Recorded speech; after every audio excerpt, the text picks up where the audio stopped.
வந்திருக்காரு. அதை பத்தி நீங்க என்ன நினைக்கிறீங்க? எல்லாருக்கும் ஒரு சான்ஸ் கொடுப்போம். அவர் கண்டிப்பா நல்லது செய்வாருன்னு சொல்ல முடியாது, கண்டிப்பா கெட்டது செய்வாங்கன்னு சொல்ல முடியாது. எல்லாருக்கும் ஒரு சான்ஸ் கொடுக்கணும், சான்ஸ் கொடுப்போம். இனிஷியேட்டிவ் ரியலாகவே ரொம்ப மோட்டிவேஷ்னலாக இன்ஸ்பிரேஷ்னலாக இருக்குது. எங்களுக்கு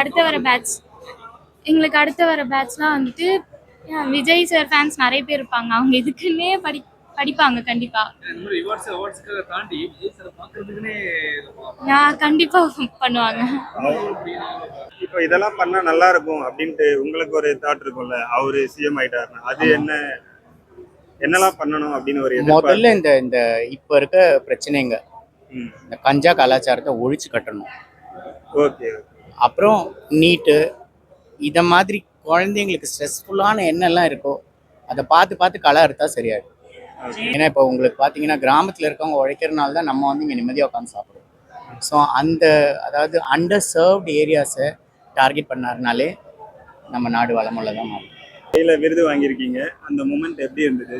ரொம்பவே சந்தோஷமா இருந்தது. நினைச்சு பார்க்கல. சின்ன வயசுல இருந்து வந்து மூவிலேயே பார்த்து ரொம்ப பெரிய ஃபேன். இப்போ திடீர்னு நேரில் பார்க்க சொல்ல எக்ஸ்ட்ரீம் ஹாப்பினஸ். கொள்கை அதுதான் எல்லாரும் சொல்றாங்க. எல்லாருக்குமே ஒரு விஷன் இருக்கும். விஷன் மாறிட்டே தான் இருக்கும். இப்போ நீங்க இருக்கீங்க, உங்களுக்கு இந்த இன்டர்வியூக்கு வரதுக்கு முன்னாடி ஒரு எய்ம் இருக்கும். ஆனால் இங்கே வந்து எங்களை பார்க்கும்போது அஜெண்டா மாறிடும். அது மாதிரி தான். ஸோ இப்போ இது வந்து அவருடைய அஜெண்டா. இனி அவர் எலெக்ஷன் கிட்ட க்ளோஸ் டு த டேட் அவர் என்ன நினைக்கிறான்றது நமக்கு தெரியாது. அண்ணன் மாட்டேன் அப்படின்னு சொல்லியிருக்காரு. அதை பத்தி நீங்க என்ன நினைக்கிறீங்க? அது கொஞ்சம் கஷ்டம் தான். இத்தனை வருஷம் பக்கத்துல பார்த்துட்டு இப்போ இல்லைனாலும் கஷ்டம் தான். கடந்து போய் தான். எவ்வளோ ஹாப்பியா இருக்கு அவர் கையில வாங்கினது? ரொம்ப ஹாப்பியா இருக்கு. ஃபேனா இருந்துட்டு அவரை போய் நேர்ல பார்த்து வாங்குறது ரொம்ப ஹாப்பியா இருக்கு. அவரை பார்த்த உடனே எப்படி இருந்தது உங்களுக்கு ஃபீல்? ஹாப்பியா இருந்துச்சு. ஏதாவது பேசுனீங்களா?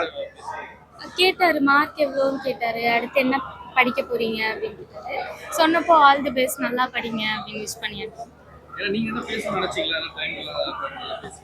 இல்ல நான் முன்னாடியே பார்த்துருக்கோம்ல, அங்க போய் பேசினா டைம் அவருக்கு டிஸ்டர்பிங்கா இருக்கும். அதனால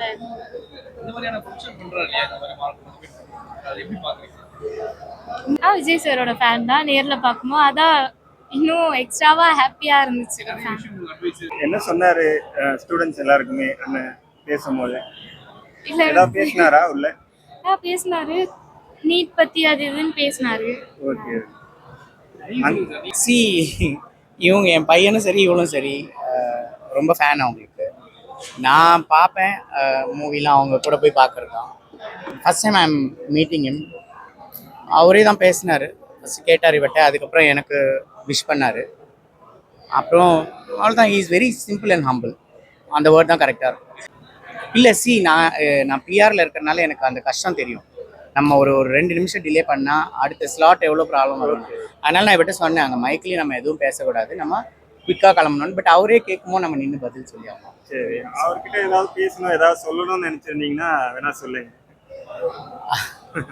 அவர்கிட்ட என்ன சொல்கிறது, அதாவது அவர் எடுத்த ஸ்டெப்பு நல்லா கரெக்டாக இருக்குது. பிகாஸ் எஜுகேஷன் கையில் எடுத்திருக்காரு.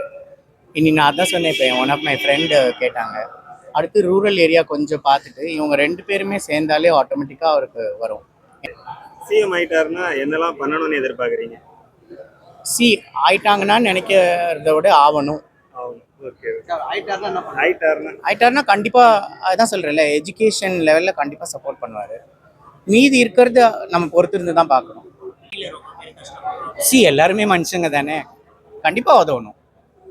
அவங்க மாத்திரம் என்ன, அவங்க ஒன்றும் எக்ஸப்ஷனல் கிடையாது. எல்லாருக்கும் ஒரே இதுதான். சொல்லுங்க, என்ன மனுஷங்களுக்குள்ள கலர் வித்தியாசம், அவ்வளோதான். எண்ட் ஆஃப் டே எல்லாரும் ஒரே இதுதான். நிறைய பேர் எடுத்துட்டு போயிட்டு நம்ம செம்மஞ்சேரி அந்த மாதிரி சைட்லாம் போட்டுருக்காங்க. அவங்க வந்து இப்போ ரொம்ப முடியாம கஷ்டப்பட்டுட்டு அந்த ஏரியால எங்களால இருக்க முடியல அப்படின்றவங்களுக்கு அது நான் வந்து தப்பு சொல்ல மாட்டேன். ஏன் தெரியுமா, இப்போ என்னுடைய மதரின்லா வீடு கிட்ட இருந்தது. நிறைய பேர் ஆக்கிரமிச்சு தான் இருந்தாங்க அந்த இடம். பட் அவங்க போகும்போது கஷ்டமா தான் இருக்கு. ஆனால் அவங்களுக்கு வந்து இருக்கிறதுக்கு இடம் கொடுத்தானா தே ஆர் கோயிங், திரும்ப அங்கே அந்த வீடு இது பண்ணிட்டு திரும்ப இந்த பக்கமே வந்துடுறாங்க. ஸோ நானே சொல்கிறேன், ஒருத்தவங்க உங்கள் நல்லதுக்காக தான் பண்ணுறாங்க, அது நம்ம பண்ணணும், அவ்வளோதான், வேற ஒன்றும் இல்லை.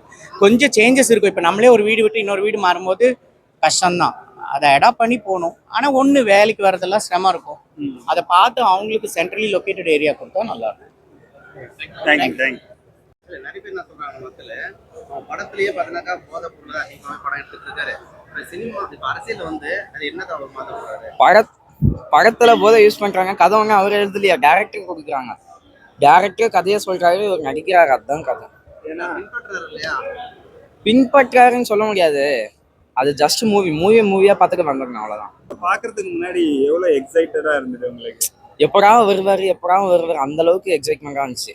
அவர் வர சொல்லலாம் ஃபுல்லா அந்த காப்பைக்கே தான் பார்த்துட்டு வந்து என்கரேஜ் பண்றது. நெக்ஸ்ட் டைம் அவங்களுக்கு வந்து நெக்ஸ்ட் டைம் நம்ம மார்க்கெட்டா வந்து நெக்ஸ்ட் டைம் நம்ம தளபதியை பார்க்கலாம், நெக்ஸ்ட் டைம் அந்த மாதிரி அவரை என்கரேஜ் பண்ணாரு, அவரை அப்ரோச் பண்ணலாம் அப்படின்ற ஒரு மென்டாலிட்டிக்கு கொண்டு வர ஸ்டூடெண்ட்ஸ் தான். ஸோ இது அவார்டு இதெல்லாம் தாண்டி தளபதி பார்க்கறதே ஒரு பெரிய அவார்டா நீங்க? ஆமாம். மற்றபடி வேற என்ன சொல்லணும் இதை சொல்ல மாட்டீங்க? அவர் இந்த பார்த்த பேசுகிற மூமெண்ட்டே வேற லெவலில் இருந்துச்சு. ஃபோட்டோ எடுத்துருக்கோம், அதையே வச்சு கடைசி வரைக்கும் பார்த்தேன். நீங்க என்ன நினைக்கிறீங்க? நீட் வைக்கணும்னு நினைக்கிறீங்களா இல்ல வேணாம்னு நினைக்கிறீங்க? உங்களோட ஒரு நீட்டு இருக்கவும் கூடாது தான். அதே சமயத்தில் நீட் இல்லைன்னா குவாலிஃபைடான டாக்டர்ஸை ப்ரொடியூஸ் பண்ண முடியாது நம்மளால. இப்பயே நிறைய பிரச்சனை போய்க்கு இருக்கு ஹாஸ்பிட்டல்ஸில். நீட் இல்லைன்னா சரியான குவாலிஃபைடான டாக்டர்ஸ் வர முடியாது. அதே டைம்ல அவர் சொன்னதும் கரெக்டாக, ஸ்டேட் சிலபஸை படிச்சுட்டு யங்ஸியாக இருக்கீங்க, அதுவும் டஃப் தான். அதுவும் மக்களுக்கு நிறைய உதவி செய்வார், உதவித்தொகை இப்பயே கொடுக்குறாரு. அப்போ நிறைய ஃப்ரீயாக நிறைய உதவிகள் செய்வார். அப்புறம் இந்த லஞ்சம் ஊழம் கரப்ஷன் எல்லாத்தையும் வந்து ஒதுக்குவாருன்னு